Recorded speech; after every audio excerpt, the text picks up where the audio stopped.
안녕하세요. 오늘의 데일리 뉴스레터에 오신 것을 환영합니다. 1. 중국이 우려했던 일이 벌어졌다. 2. 대한민국의 특별한 미사일. 3. 한국 수적 주력 K1위원의 놀라운 화력. 한번 진실을 알아봅시다. 몇 년 전 중국은 탐지 거리가 무려 3,000km에 달하는 초지평선 레이더를 배치한 적이 있습니다. 템보라는 이름이 붙은 이 레이더는 서울과 도쿄 방향을 겨냥해 배치되었고 이것이 두 번째 배치인데요. 이미 후베이, 허난, 안후이 세 개 성의 교차 지점에 설치해 놓은 첫 번째 레이더가 남중국해와 오키나와를 감시하고 있죠. 이 둘을 동시에 운용할 경우 중국은 한국, 일본의 전 국토를 넘어 서태평양 전역까지도 모두 뒤덮는 시야를 갖추게 됩니다. 한국이 사드를 배치한 일로 중국이 길길이 날뛰면서 보복까지 했던 것을 떠올리면 내로남불 그 자체라 도무지 이해가 가지 않는 일입니다. 중국판 사드 레이더가 배치됐다고 언론에 대서특필됐던 이 사건은 의외로 별 파장을 일으키지는 않았는데요. 이는 우리 힘으로는 중국 땅에 있는 레이더를 어찌해 볼 방도가 없었기 때문이었습니다. 당시에는 중국처럼 외교 정치적인 보복을 할 만한 힘이 없었을 뿐더러 유사시에 직접 레이더를 타격할 능력도 갖추고 있지 못해서 한국은 그저 분을 삭힐 수밖에 없었습니다. 그런데 이때 맺힌 한을 풀 수 있는 힘을 조만간 한국이 얻을 수도 있다는데요. 무슨 방법인 것인지 한번 자세히 알아보겠습니다. 최근 우크라이나의 파죽 지세가 예사롭지 않습니다. 어느새 러시아에 점령당했던 전선 북부의 땅을 대부분 수복하고 동부를 공략 중이죠. 얼마 전에는 전선 동부의 주요 거점인 도네츠크 공항까지 탐환했다는 소식도 들려왔는데요. 이 기세라면 젤렌스키 대통령이 공언했던 대로 남부와 크림 반도까지 러시아에 빼앗겼던 영토를 전부 되찾고 승전할 가능성도 엿볼 수 있을 것 같습니다. 우크라이나의 이번 공세는 미군과 긴밀히 협력하여 몇 달 전부터 세운 계획이라고 하는데요. 미군은 익히 알려진 하이마즈를 통한 정밀 타격에 더해 숨겨진 또 다른 게임 체인저로 우크라이나를 도왔습니다. 덕분에 러시아는 전장의 제공권을 완전히 잃어버렸고 우크라이나군의 노획될 만한 물자조차 제대로 처리하지 못한 채 헐레벌떡 도망만 치기에 바쁜 상황인데요. 이 빛나는 활약의 주인공은 바로 대레이더 미사일 AGM-88함입니다. 영국 주간지 이코노미스트는 우크라이나가 하르키우 수복 작전에서 성과를 거둔 데에는 미국이 지원한 함의 역할이 매우 컸다고 보도했습니다. 함은 공중 투발에서 반경 145km 내의 레이더 전파 발신지를 추적 및 타격합니다. 이를 통해 S-400을 비롯한 러시아의 방공 토대를 무력화시켰고 제공권을 잃어버린 러시아군을 일방적으로 유린할 수 있었던 것이죠. 미국도 공식적으로 함을 지원한 사실을 대놓고 인정하면서 우크라이나군이 자국의 무기를 잘 사용해주고 있다고 밝혔습니다. 미사일 방공 MD 시설을 함이 제거하면 걸리적거리는 것 없이 깨끗이 닦인 길 위로 하이마즈가 쏜 미사일이 날아가 목표물을 제거하는 것입니다. 이 과정을 성공시키기 위해서는 시드라고 부르는 밑작업이 필요합니다. 방공망 제압 작전 시드는 총 3단계로 이루어지는데요. 첫 번째로 적 방공망의 사각이나 음영 지역을 찾아내 그 경로로 정찰기를 보내서 적 레이더의 패턴과 종류를 수집 및 분석합니다. 두 번째로 전자전 능력을 지닌 항공기를 보내 수집한 레이더 주파수에 맞춘 강력한 노이즈를 발생시켜 적 레이더와 레이더 기반 방공, 무기 마비시킵니다. 세 번째로 대레이더 미사일을 발사해서 눈이 멀어버린 적 항공 토대를 일방적으로 파괴합니다. 미국은 이번 우크라이나 전쟁에서 세계 2위 군사력이라는 러시아를 추하게 패퇴시키며 시드 작전의 효용을 완벽하게 증명한 셈인데요. 효과가 확실한 대신 매우 위험한 데다가 다양한 첨단 무기까지 요구하기 때문에 쉽게 따라할 수 있는 일은 아닙니다. 한국의 경우는 어떨까요? 한국도 중국이 내세운 반접근 지역 거부 A2AD 전략의 틈바구니에 끼어있어 방공체계 대책이 시급한 상황입니다. 중국은 남태평양의 돌연선이라는 방어선을 멋대로 2개나 그어놓고 그 안에서의 패권은 자기들이 갖겠다고 으름장을 놓고 있는데요.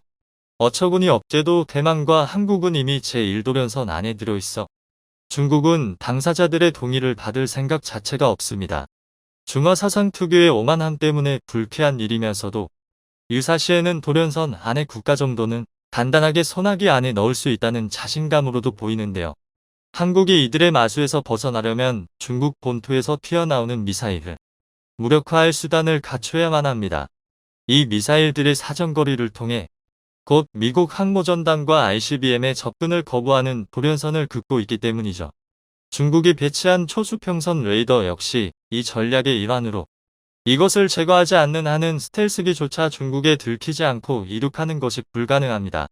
한국에는 미국에서 사온 대레이더 미사일 AGM-88함이 3자릿수 정도 있고 이사 레이더와 자체 개발한 전자전 포드를 통해서 제한적으로나마 시드 작전을 수행할 수 있습니다.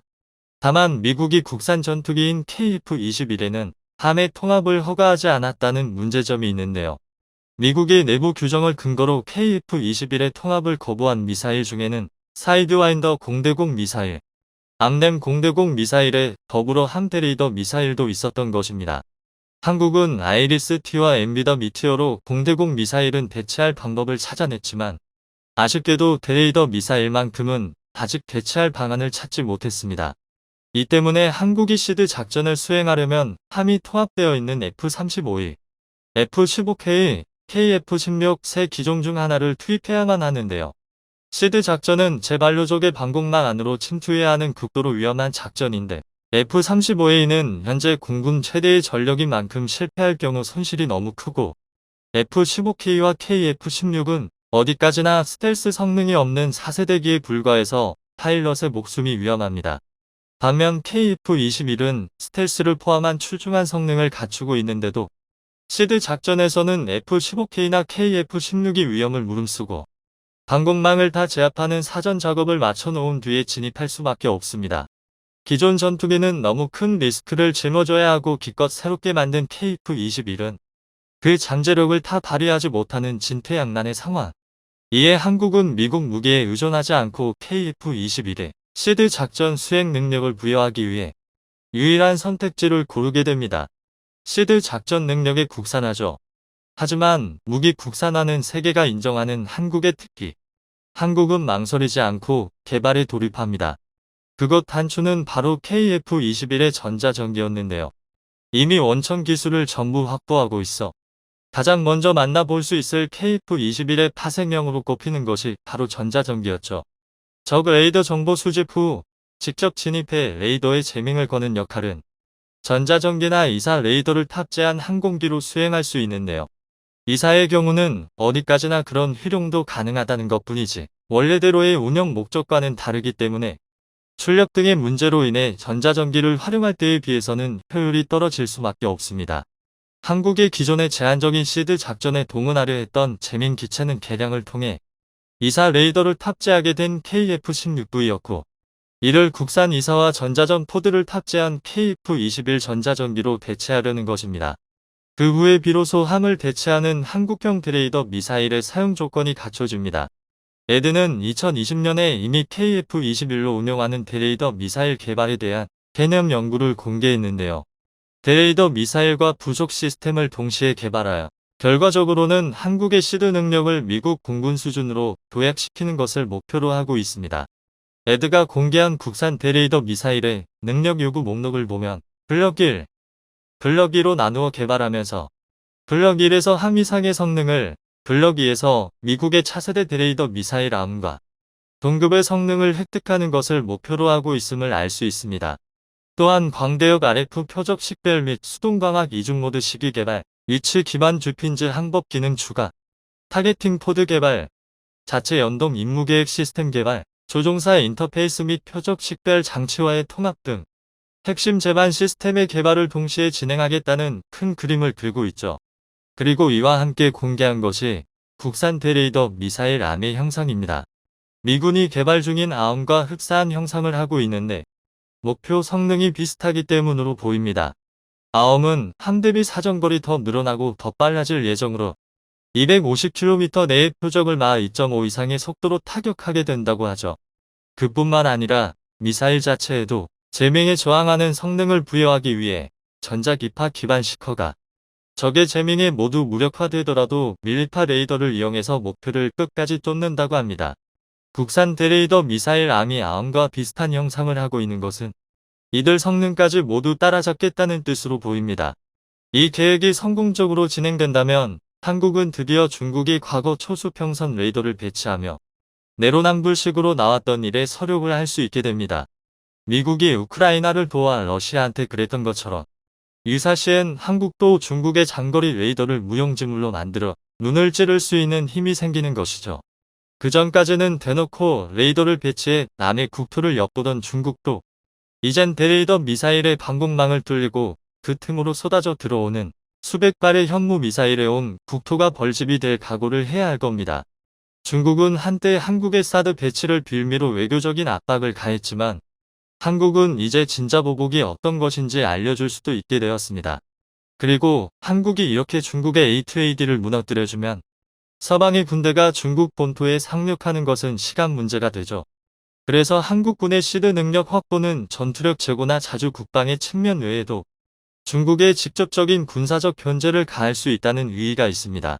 주변 강대국의 위협에도 굴하지 않고 스스로의 힘으로 주권을 지켜나가는 대한민국. 이런 잠재력이 있는 한은 오만한 중국이 감히 한국을 넘보는 일은 일어나지 않을 것입니다. 사실 KF-21은 완전한 전투기가 아닙니다. 물론 지금의 KF-21도 중국, 북한, 일본 등을 바싹 긴장하게 만들기 충분하지만 아직 완벽이란 단어를 붙이기에는 조금 모자란데요.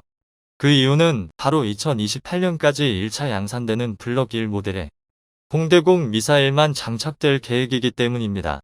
제공권 확보 측면에서 보자면 공대공 미사일이 우선인 것은 당면하지만 실제 전장에서 다목적 활용이 요구되는 현대적 전투기 개념으로 보면 아직은 부족한 것이 사실입니다. 그런데 이제 이것도 옛날 얘기가 됐습니다.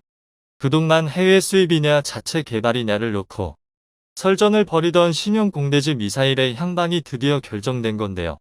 지난 12일 방위사업청이 발표한 내용에 따르면 2032년까지 생산될 KF-21 블록 2에는 국산 타우러스 공대지 미사일이 장착될 계획입니다. 독일과 스웨덴이 공동 개발한 타우러스는 초장거리 벙커버스터 순환 미사일로 전 세계 공대지 미사일 시장을 장악했는데요. 이 타우러스를 한국이 국내 기술로 자체 개발에 성공한 것입니다. 이로써 국산 KF-21에 국산 미사일을 탑재할 수 있게 되었는데요. 이는 겉에서 보이는 것보다 훨씬 대단한 업적입니다. 보통 미국 같은 극소수의 국가들을 제외하고는 전투기와 핵심 무장의 생산지가 동일한 나라는 거의 없습니다. 당장 우리 공군이 사용하는 F-15K만 봐도 전투기는 미국 4세대 전투기이지만 공대지 미사일은 독일과 스웨덴 합작사인 타우러스 시스템스가 만든 미사일을 사용 중인데요. 그런데 한국이 전투기와 핵심 무장 모두를 자체 개발하는 데 성공한 것입니다. 이로 인한 이점은 확실한데요. 우선 두 가지 모두 대한민국의 장비이기에 현재 운용 중인 미군 전투기처럼 미사일 장착 비용을 지불할 필요가 없습니다. 또한 KF-21이 세대 개량을 거칠 때마다 그에 딱 맞춰 미사일 업그레이드가 가능해서 내부로는 기술력을 축적하고 외부로는 해외 시장에서의 경쟁력을 챙길 수 있게 되었습니다.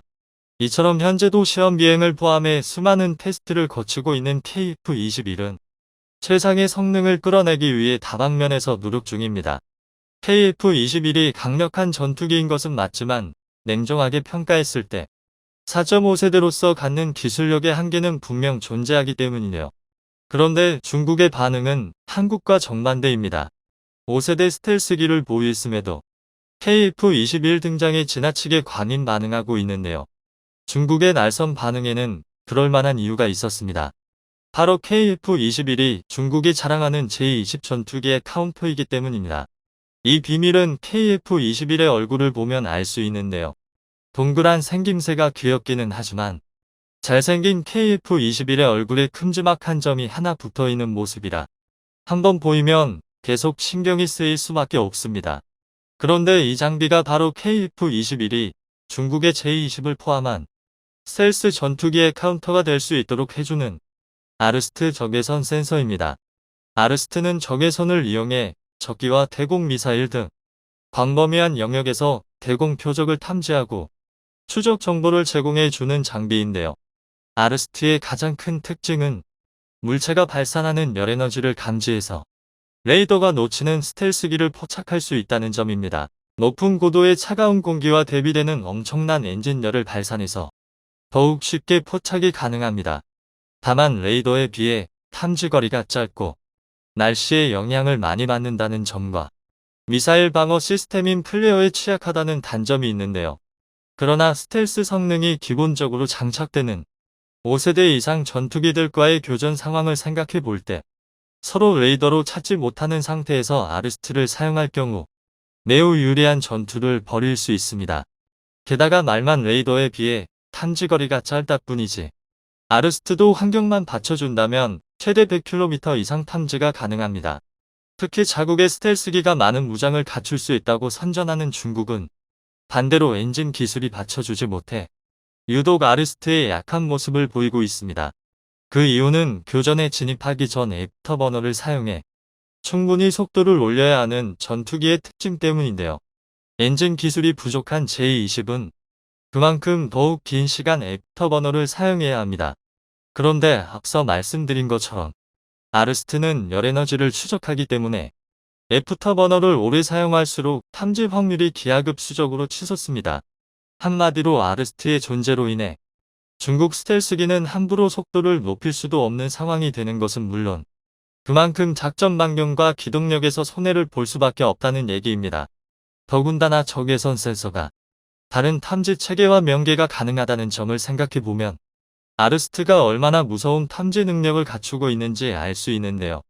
만약 KF-21의 아르스트와 지상, 그리고 해상 지원 장비가 유기적으로 연동된다면 적 전투기는 자신이 조준되어 있다는 것도 알지 못한다는 얘기입니다.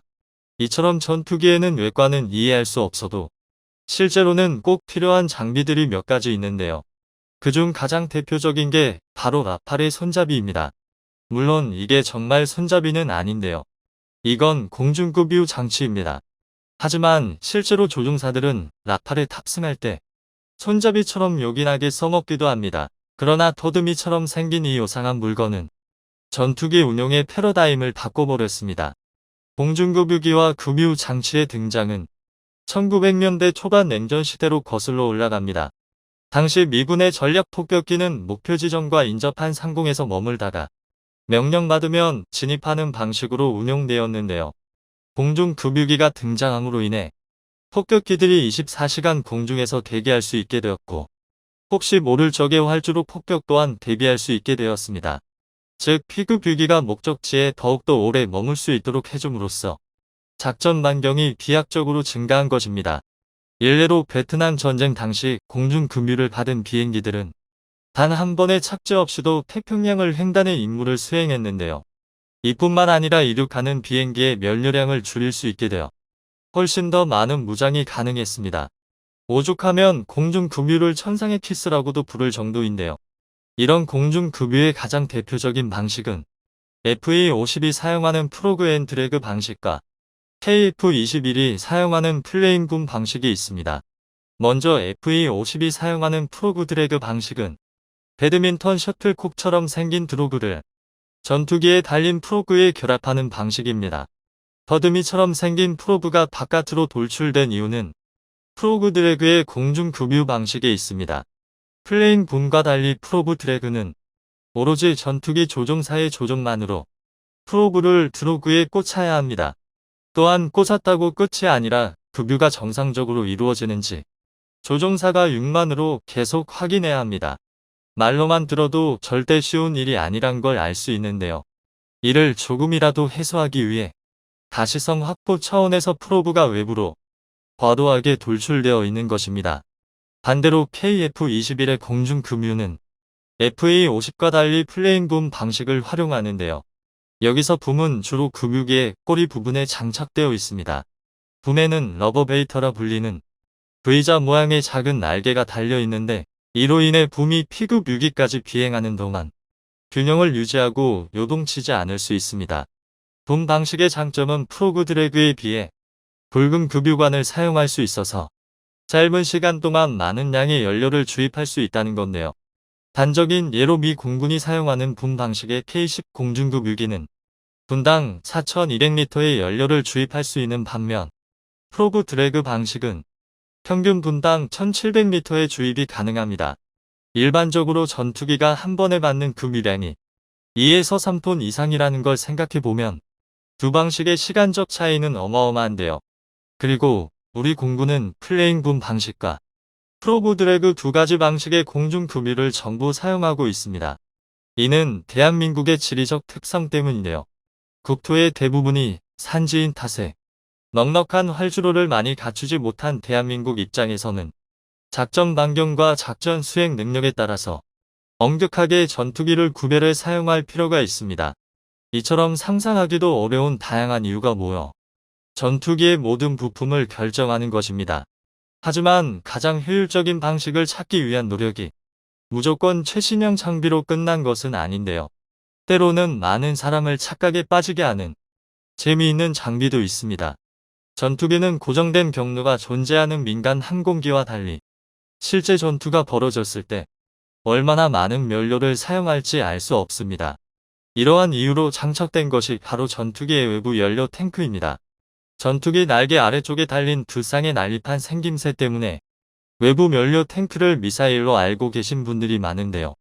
대표적으로 F-16 전투기의 외부 연료 탱크가 있습니다. 얼핏 보기엔 엄청난 파괴력을 가진 큼지막한 미사일처럼 보이지만 앞서 말씀드린 것처럼 외부 연료 탱크는 유사시 전투기가 최대한의 성능을 끌어낼 수 있게 하기 위해 존재합니다.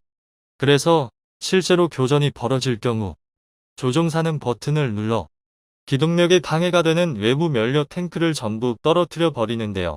그만큼 무게가 엄청나서 무장력의 손해를 볼 수밖에 없습니다. FA-52 블럭 20으로 개량되면서 공중급유 능력을 탑재하게 된 배경이죠.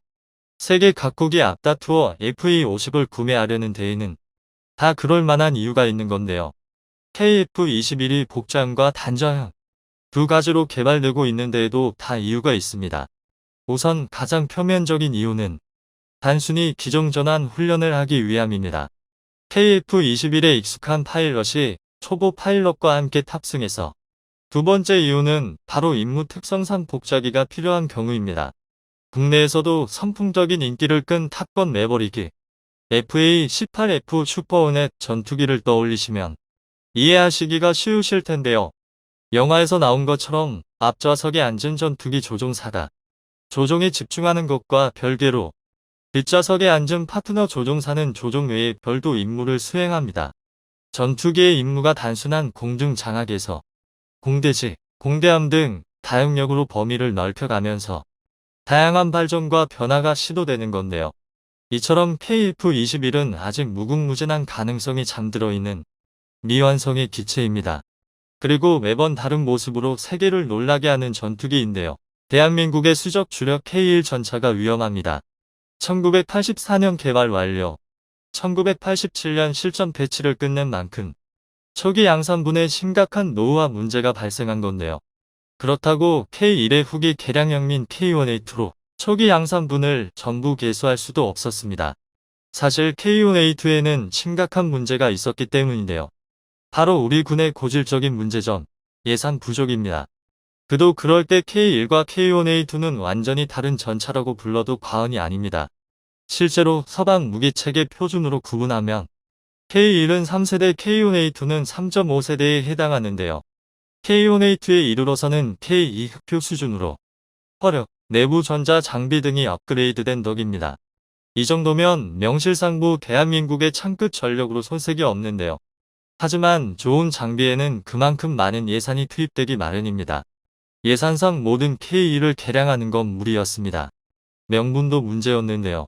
사실상 484대의 K1A2에 260여 대의 K2 흑표만 더해도 한국은 이미 미국, 러시아를 제외한 세계 최대 3.5세대 전차 보유국 중 하나입니다.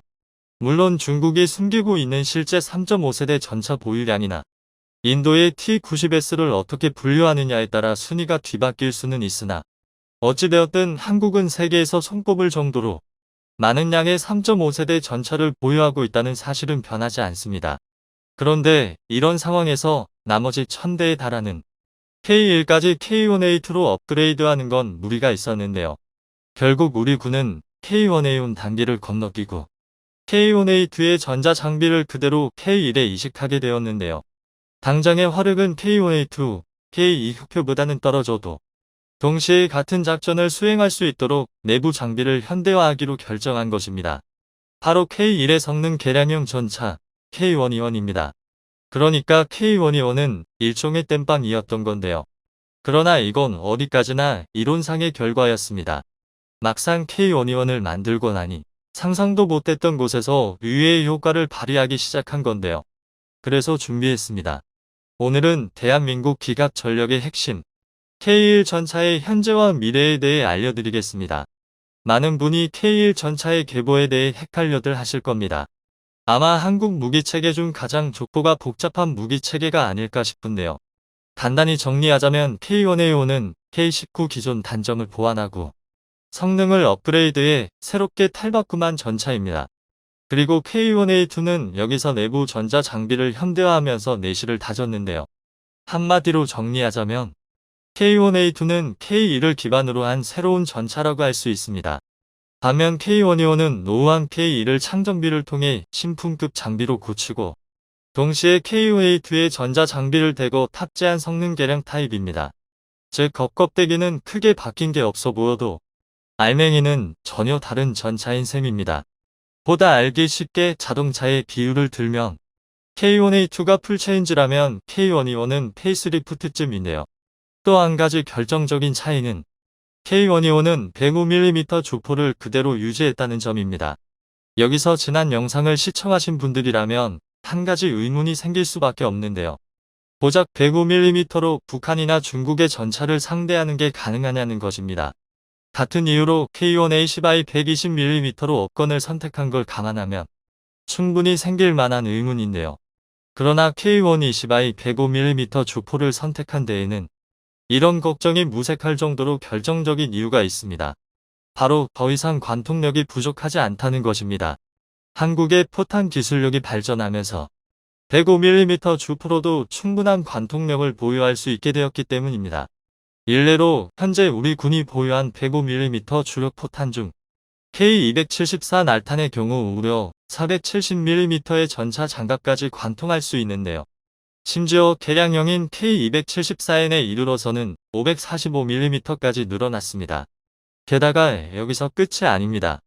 지난 DX 코리아 2022에서는 우리 군에서 기존 대비 관통력이 15% 이상 향상된 신형 105mm 날탄을 명구 중이라는 사실이 공개되었는데요. 그렇다면 105mm 주포로 620mm 장갑까지 관통하는 것도 무리가 아닙니다. 이는 현존하는 대부분의 주력 전차와 비교해도 꼴리지 않는 화력입니다. 복잡하게까지 느껴지는 개량과 꾸준한 관련 장비 개선을 통해 부식 장비도 현대 장비 못지않게 개량해 낸 건데요. 단적으로 한국의 K1과 사정이 굉장히 흡사한 일본의 90식 전차만 봐도 이를 알 수 있습니다. 90식은 이름만 봐도 알 수 있듯이 1990년에 실전 배치가 시작되었지만 지난 30년이 넘도록 단 한 번의 제대로 된 개량도 없었습니다. 가장 표면적인 지표인 화력면에서 보면 이게 얼마나 큰 문제인지 알 수 있는데요. 90식은 JM33 날탄을 사용하고 있습니다. 그런데 문제는 이 날탄이 독일제 DM3321을 그대로 라이선스 생산한 포탄이라는 것입니다. 심지어 이뿐만 아니라 JM21A1 대전 차포 폭탄 또한 DM21A1을 그대로 라이선스 생산 중인데요. 그렇다 보니 120mm 44구 경장 주포를 탑재하고 있음에도 90식 전차는 기껏해야 470에서 520mm가 관통 한계점입니다. 최초 개발 단계에서는 K1보다 우수한 화력을 갖추고 있었음에도 새로운 포탄 개발도 전차 개량도 없이 제자리걸음을 하는 동안 몇 세대나 뒤처져 버린 건데요. 게다가 90식은 일본 육상자위대의 주력 전차로 총 617대 중 절반이 넘는 341대를 차지하고 있습니다. 이 정도는 되어야 주력 전차 노후화 문제로 욕을 먹어도 할 말이 없을 텐데요. 반면 한국은 2014년부터 진행된 K1 이용 개량 사업을 2026년에 마무리 짓는 것으로 계획하고 있습니다. 직관적으로 말하면 이제 3년 뒤면 1000대의 K1이 전부 K121으로의 개량을 완료한다는 건데요.